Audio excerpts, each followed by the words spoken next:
नमस्कार, मैं हूं पंकज श्रीवास्तव। सत्य हिंदी के खास कार्यक्रम सुनिए सच में आपका स्वागत है।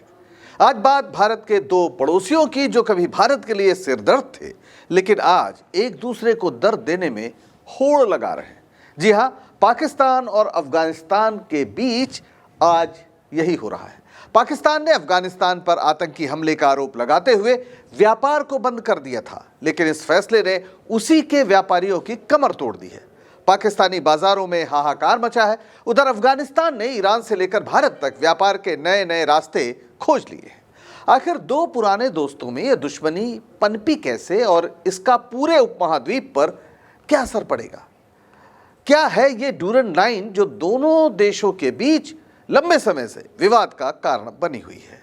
और क्या पाकिस्तान कभी समझ पाएगा कि आतंकवाद को पालने की आगे चलकर बड़ी कीमत चुकानी पड़ती ही है? मिलेंगे इन तमाम सवालों के जवाब आज के हमारे इस वीडियो में। इस नक्शे को देख लीजिए एक बार। पाकिस्तान और अफगानिस्तान एकदम सटे हुए हैं।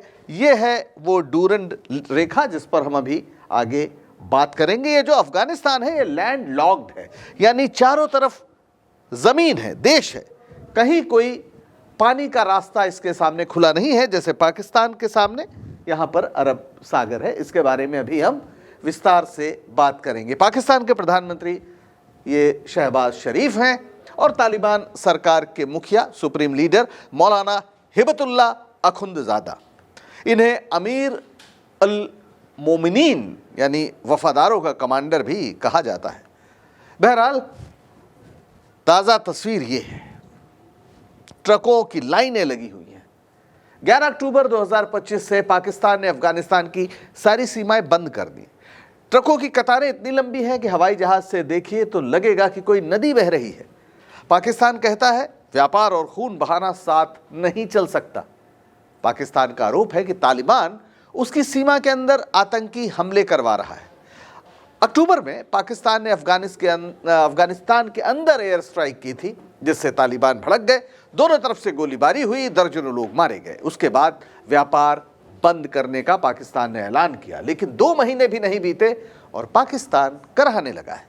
पहले से ही आर्थिक चुनौतियों से घिरे पाकिस्तान की आर्थिक स्थिति पर जबरदस्त दबाव बढ़ गया है।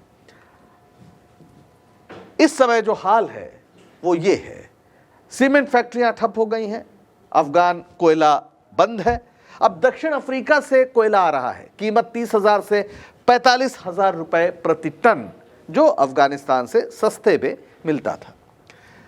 दवाइयों का मसला है, जो पाकिस्तान से अफगानिस्तान जाता था। अफगानिस्तान को सालाना $187 मिलियन का निर्यात होता था। अब फैक्ट्री में पड़ी ये दवाएं सड़ रही हैं।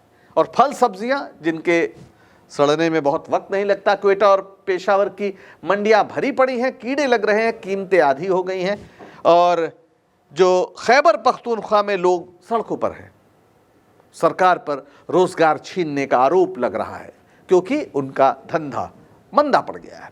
और उधर अखबार जो डॉन है, पाकिस्तान का बड़ा मशहूर अखबार है, वो कह रहा है कि Afghan border closure chokes crucial exports, यानी जो अफगानिस्तान को एक्सपोर्ट होता था, निर्यात होता था पाकिस्तान से, वो चोक कर गया है, यानी पूरी तरह से ठप हुआ है, जिससे हर हफ्ते अरबों रुपए का नुकसान हो रहा है। छोटे व्यापारी रो रहे हैं, ट्रक ड्राइवर कर्ज में डूबे हुए हैं, क्योंकि उनकी किस्तें नहीं निकल रही हैं।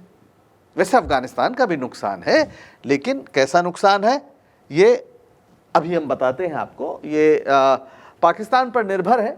$1.2 बिलियन का आयात जो है वो रुका हुआ है। दवाएं, चावल, रॉ मटेरियल सब महंगा हो गया है, लेकिन तालिबान कहते हैं कि हम झुकेंगे नहीं। हालांकि 24% से ज़्यादा लोग अफगानिस्तान में गरीब हैं। असर पड़ रहा है, लेकिन उसने रास्ता खोज लिया है। वैसे भी अफगानिस्तान को साम्राज्यों की कब्र कहा जाता है। ना वहाँ अमेरिका सफल हुआ, ना सोवियत रूस सफल हुआ। पाकिस्तान की तो उनके सामने कोई हैसियत ही नहीं है। ये चाबहार परियोजना देखिए, जिससे आपको समझ में आएगा कि अफगानिस्तान ने क्या रास्ता निकाला है। चाबहार ये पोर्ट है यहाँ पर ईरान में, जिसे भारत ने बनाया है। तो अब रास्ता ये हुआ है कि यहाँ से, यानी अफगानिस्तान से ट्रक चलता है और यहाँ चाबहार आता है, और चाबहार से जो कांडला एयरपोर्ट से सामान चाबहार पानी के रास्ते जा रहा है, वहां से ट्रक सामान भर के अफगानिस्तान जा रहा है। यानी एक पूरा ये रास्ता बनता है जिसमें पाकिस्तान बीच में होना ना होना कोई मायने नहीं रखता। यहाँ ग्वादर है, जो पाकिस्तान ने ग्वादर अपना एक पोर्ट निर्मित किया है व्यापार के लिए, और चीन के साथ जो एक इकोनॉमिक कॉरिडोर बन रहा है उसका ये यहाँ पर ग्वादर में एक केंद्र होगा। इसी के जवाब में चाबहार भारत ने बनाया, यानी अफगानिस्तान से ट्रक अब ईरान, चाबहार, भारत, अफगानिस्तान आ जा रहे हैं। तुर्की, उज़्बेकिस्तान के भी जो रास्ते हैं वहाँ तक भी ये इधर से सामान जा सकता है, यानी अफगानिस्तान से लैंड के जरिए आगे भी सामान जा सकता है। रूस को ड्राई फ्रूट्स जा सकते हैं, बगल में ही रूस है। और भारत से भी बात चल रही है। अक्टूबर नवंबर में 2 बड़े अफगान डेलीगेशन भारत आ चुके हैं, दिल्ली आ चुके हैं। यानी पाकिस्तान ने दरवाज़ा बंद किया, अफगानिस्तान ने खिड़कियां दरवाजे सब खोल दिए। जाहिर है पाकिस्तान में तनाव बढ़ रहा है, व्यापारी रो रहे हैं। संयुक्त राष्ट्र ने भी व्यापार शुरू करने की अपील की है। पाकिस्तान में हाय तौबा मची है, लेकिन एक व्यक्ति अड़ा हुआ है, आसिम मुनीर, सेना अध्यक्ष, लेकिन अब तो वो फील्ड मार्शल हैं। खासतौर पर ऑपरेशन सिंदूर के बाद उन्होंने दावा किया कि उन्होंने भारत को पीछे हटाया और फील्ड मार्शल बन गए, और अब उनका कार्यकाल भी बढ़ रहा है। और ऐसी स्थितियां हैं कि प्रधानमंत्री हो या राष्ट्रपति, इनसे सब नीचे है। खैर, पाकिस्तान का इतिहास ही है कि जनरल जो सेना के हैं वो हमेशा सत्ता के शीर्ष पर रहते हैं। कुछ दिन बीच में कुछ लोकतंत्र का खेल वेल हो जाता है, लेकिन फिर वर्दी आ जाती है। फिलहाल यही सर्वे सर्वा है, ये बातचीत के लिए बिल्कुल तैयार नहीं है। इनका कहना है कि पहले टीटीपी को भगाओ, उसके बाद बात होगी। टीटीपी यानी तहरीके तालिबान पाकिस्तान, नाम सुना है आपने? टीटीपी के ये लड़ाके, ये पाकिस्तानी तालिबान हैं जो अफगानिस्तान में छिपकर पाकिस्तान पर हमले करते हैं। पाकिस्तान कहता है कि इन्हें भगाओ, लेकिन तालिबान कहते हैं हमारे मेहमान हैं, बस तनाव बढ़ गया है और इनको अब स्थिति कैसे सुधरे ये समझ में नहीं आ रहा है। 2021 से अब तक तहरीके तालिबान पाकिस्तान यानी टीटीपी ने पाकिस्तान पर 600 से ज़्यादा हमले किए हैं। इन हमलों में पाकिस्तान के 1000 से ज़्यादा सैनिक और नागरिक मारे गए हैं।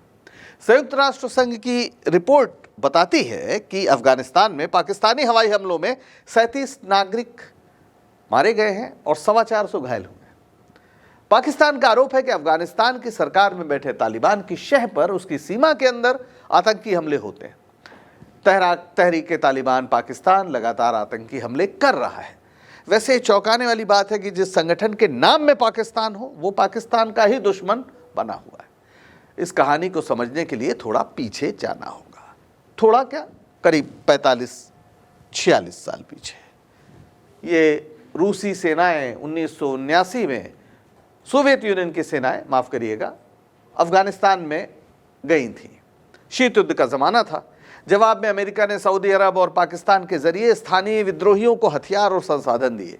उन्हें मुजाहिदीन कहा गया, यानी जो धर्म की रक्षा के लिए जिहाद करने निकले हैं। लड़ाना था सोवियत यूनियन से, नाम दिया गया जिहाद का। पाकिस्तान की जो ISI है, यानी वहाँ की जो खुफिया एजेंसी है, इंटर सर्विसेज इंटेलिजेंस, उसने इन लड़ाकों को पेशावर, क्वेटा, कराची के मदरसों में ट्रेनिंग दी। इनमें अफगान शरणार्थी बच्चे भी थे जिन्हें तालिब यानी छात्र कहा जाता था, और फिर इन्हें एक संगठित स्वरूप दिया मुल्ला उमर ने, तालिबान कह के। तालिबान यानी तालिब का प्लूरल, छात्र का बहुवचन, तो तालिब से हुए तालिबान और आ गए मुल्ला उमर। मुल्ला उमर, इन्होंने 1994 में आधिकारिक रूप से कंधार में तालिबान की स्थापना की थी। पाकिस्तान इसे फंडिंग और हथियार सप्लाई करता था। इसका हर कदम ISI के हिसाब से उठता था। कहते हैं कि पाकिस्तान को स्ट्रेटेजिक डेप्थ चाहिए थी अफगानिस्तान में, यानी भारत से कभी युद्ध हो तो अफगानिस्तान में एक बड़ा इलाका जहां वो थोड़ा पीछे हट सके अपनी स्थिति को फिर से मजबूत करने के लिए। और तालिबान ने अफगानिस्तान में 1996 से 2001 के बीच अपनी सत्ता बना ली थी पहली बार। ये वो दौर था जब पाकिस्तान के लोग और वहाँ के इलाके अफगानिस्तान में खुलेआम घूमते थे। पाकिस्तान, सऊदी अरब और यूएई दुनिया के इकलौते 3 देश थे जिन्होंने उस समय तालिबान को आधिकारिक रूप से मान्यता दी थी। इस बीच तमाम दूसरे विद्रोही समूहों के साथ तालिबान का झगड़ा भी चलता रहता था, लेकिन तालिबान ही पाकिस्तान का असल मोहरा था। फिर 9/11 हुआ जिसने सब कुछ बदल दिया, और 9/11 की ये तस्वीर कौन भूल सकता है। न्यूयॉर्क का जो ट्विन टावर था, जो ट्विन टावर थे, यानी 11 सितंबर 2001 को 2 विमानों ने हमला किया। दूसरा हमला पहले हमले के 17 मिनट बाद हुआ। इमारतों में आग लग गई जिससे ऊपरी मंजिल में जो लोग थे फंस गए। पूरा शहर धुएं में डूब गया। 2 घंटे से भी कम समय में दोनों 110 मंजिला टावर धूल के विशाल गुबार में बदलकर ढह गई। तभी एक तीसरा विमान, उसने पेंटागन के पश्चिमी हिस्से को नष्ट कर दिया, जो देश की राजधानी वॉशिंगटन डीसी के ठीक बाहर स्थित अमेरिकी सेना का विशाल मुख्यालय है। इन हमलों में 90 देशों के 2977 लोग मारे गए। 2753 लोग न्यूयॉर्क में मारे गए, 184 लोग पेंटागन में मारे गए और 40 लोग जहाज में मरे। अमेरिका ने इस हमले की जिम्मेदारी तालिबान पर थोपी, या माना कि तालिबान ने यह किया है और तालिबान के खिलाफ अभियान छेड़ दिया। पाकिस्तान के लिए उस समय एक बड़ी मुश्किल थी, फिर भी दिखावे के लिए ही सही उसने अमेरिका का साथ दिया। तालिबान को लगा कि पाकिस्तान ने धोखा दे दिया है। इसी बीच अफगानिस्तान में सरकारें बनती बिगड़ती रहीं, लोकतंत्र को लेकर भी प्रयोग हुए, लेकिन अफगान झुकने को तैयार नहीं हुए। आखिरकार अमेरिकी राष्ट्रपति डोनाल्ड ट्रंप ने अफगानिस्तान से अमेरिकी सैनिकों की वापसी की घोषणा कर दी, जो वहां कई दशक से थे। यानी सोवियत यूनियन की जो सेना थी वो वापस चली गई थी। पहले कार्यकाल में जब ट्रंप आए पिछली बार, तो उन्होंने अपने ऐलान के मुताबिक एक समझौता किया कतर में तालिबान के साथ, और ये वादा किया कि 1 मई 2021 तक सभी सैनिकों को वहां से हटा लिया जाएगा। बदले में तालिबान ने शांति वार्ता और आतंकवाद रोकने का वादा किया। ट्रंप चुनाव हार गए, पर उनके उत्तराधिकारी जो बाइडेन ने इस वादे को पूरा किया। 15 अगस्त 2021 को तालिबान ने काबुल पर कब्जा कर लिया था और अफगान सरकार गिर गई थी। अमेरिका ने अफगानिस्तान से अपनी सारी जो सैन्य ताकत थी उसे 30 अगस्त 2021 तक वापस बुला लिया। इस घटना का पाकिस्तान ने भी जश्न मनाया। अंदाज ये था कि उनका प्लान कामयाब हुआ, लेकिन फिर टीटीपी पाकिस्तान पर ही हमला करने लगा। तो सवाल है कि टीटीपी क्यों और कैसे वजूद में आया। यहां पर आज का जो विवाद है उसका आपको कारण समझ में आएगा। फेडरली एडमिनिस्ट्रेटेड ट्राइबल एरियाज, फाटा में तालिबान लड़ाकों की ये तस्वीरें हैं। 9/11 हमलों के बाद जो जड़ें हैं टीटीपी की, वो उसके बाद जो घटनाएं हुई उसमें है। अमेरिका ने अफगानिस्तान पर हमला किया तो तालिबान और अलकायदा के लड़ाके अफगानिस्तान से भागकर पाकिस्तान के आदिवासी इलाके यानी फाटा में शरण लेने लगे। ये इलाके पाकिस्तान अफगानिस्तान सीमा पर हैं, जहां पख्तून जनजातियां रहती हैं। 2002 और 2007 के बीच पाकिस्तानी सेना ने अमेरिकी दबाव में विदेशी लड़ाकों, अफगान, अरब, उज़्बेक, इन सब के खिलाफ ऑपरेशन शुरू किए। इससे स्थानीय पाकिस्तानी जिहादी ग्रुप्स नाराज हो गए। ये ग्रुप पहले सोवियत अफगान युद्ध यानी 1979 से 89 तक पाकिस्तान की आईएसआई की मदद से मुजाहिदीन के रूप में लड़ चुके थे, लेकिन अब पाकिस्तान अमेरिका का साथ दे रहा था, जो उन्हें धोखा लगा। और फिर बैतुल्ला मसूद 2007 में बैतुल्ला मसूद के नेतृत्व में टीटीपी का गठन हुआ।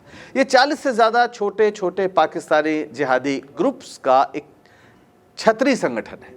इसका मुख्यालय साउथ वजीरिस्तान यानी FATA में था। गठबंधन, इसके गठन का कारण था पाकिस्तानी सेना के खिलाफ एकजुट होना, मकसद अफगानिस्तान में अमेरिकी सेना के खिलाफ लड़ाई जारी रखना और पाकिस्तान में शरिया कानून लागू करना। टीटीपी ने गठन के तुरंत बाद अपने हमले तेज कर दिए। 2007 से 2014 के बीच टीटीपी पाकिस्तान का सबसे घातक संगठन बन गया। पेशावर स्कूल हमला 2014 में जिसमें 132 बच्चे मारे गए, मलाला यूसुफजई पर हमला हुआ 2012 में, और 2007 में बेनज़ीर भुट्टो की भी हत्या हुई। ये सब इसके खतरनाक कारनामों के उदाहरण हैं। यूनाइटेड नेशंस के मुताबिक टीटीपी ने सैकड़ों हमलों में हजारों पाकिस्तानी सैनिक, पुलिस और नागरिक मार डाले। टीटीपी पाकिस्तान सरकार को भ्रष्ट, पश्चिमी प्रभाव वाला और इस्लाम विरोधी मानता है। यानी पाकिस्तान ने जिसे पाला पोसा वो पाकिस्तान के लिए ही भस्मासुर बन गया। जिस जिहाद के नाम पर तालिबान को संगठित किया गया, अगर वे पूरे पाकिस्तान में अब शरिया शासन चाहते हैं तो आश्चर्य कैसा। टीटीपी को तालिबान के समर्थन के पीछे एक वजह सीमा विवाद भी है। ये बहुत दिलचस्प मामला है। हमने पहले ही आपको बताया था ड्यूरन रेखा के बारे में। तो ये हैं अमीर अब्दुल रहमान खान जो 1893 में अफगानिस्तान के शासक थे, और ये हैं मोर्टिमर ड्यूरंट। 13 नवंबर 1893 को काबुल में ब्रिटिश भारत के विदेश सचिव सर मोर्टिमर ड्यूरंट और अफगानिस्तान के अमीर अब्दुल रहमान खान के बीच सीमा समझौता हुआ, साइन हुआ बाकायदा, और नक्शे पर एक लाइन खींची गई। तब पाकिस्तान वजूद में नहीं था, तो भारत और अफगानिस्तान के बीच एक तरह से ये लाइन खींची गई। इसे ड्यूरंट लाइन कहते हैं। जब भारत पाकिस्तान का विभाजन हुआ तो ये लाइन पाकिस्तान और अफगानिस्तान को विभाजित करने वाली लाइन बन गई, जो 2600 किलोमीटर लंबी है। लेकिन ये पख्तूनों को मनमाने तरीके से बांट देती है। अफगानिस्तान का जो राष्ट्रवादी तबका है उसने कहा कि ये समझौता दबाव में हुआ था, और वहाँ की सरकारों ने इसको कभी मान्यता नहीं दी। 1947 में पाकिस्तान बना तो अफगानिस्तान अकेला देश था जिसने यूएन में इसका विरोध किया, पाकिस्तान का, सिर्फ इस वजह से कि ड्यूरंट रेखा को मानता नहीं है। अफगानिस्तान चाहता था कि पख्तून इलाके अफगानिस्तान में मिला दिए जाए। ये खुली सीमा है और दोनों तरफ लोगों के एक दूसरे के यहाँ आना जाना लगा रहता है। उनके बीच धार्मिक, सांस्कृतिक और सामाजिक तौर पर काफ़ी समानता है।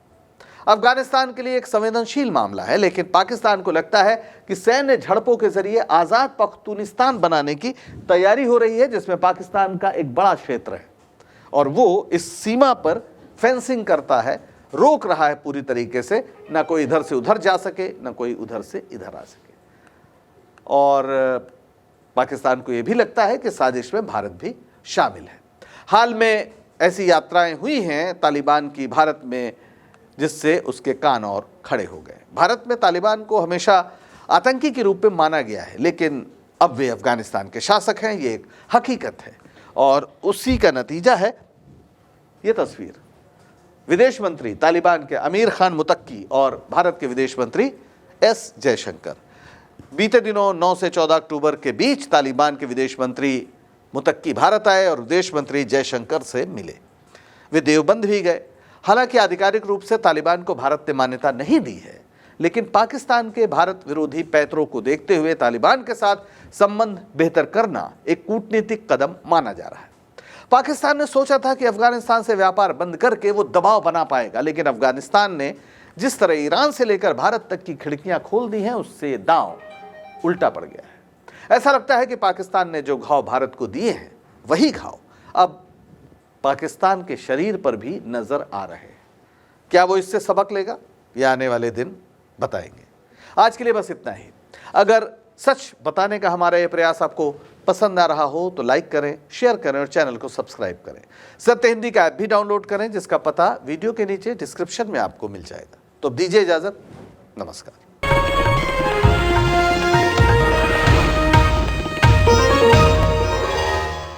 Copyright disclaimer under Section 107 of the Copyright Act 1976. Allowance is made for fair use for purposes such as criticism, comment, news reporting, scholarship, and research.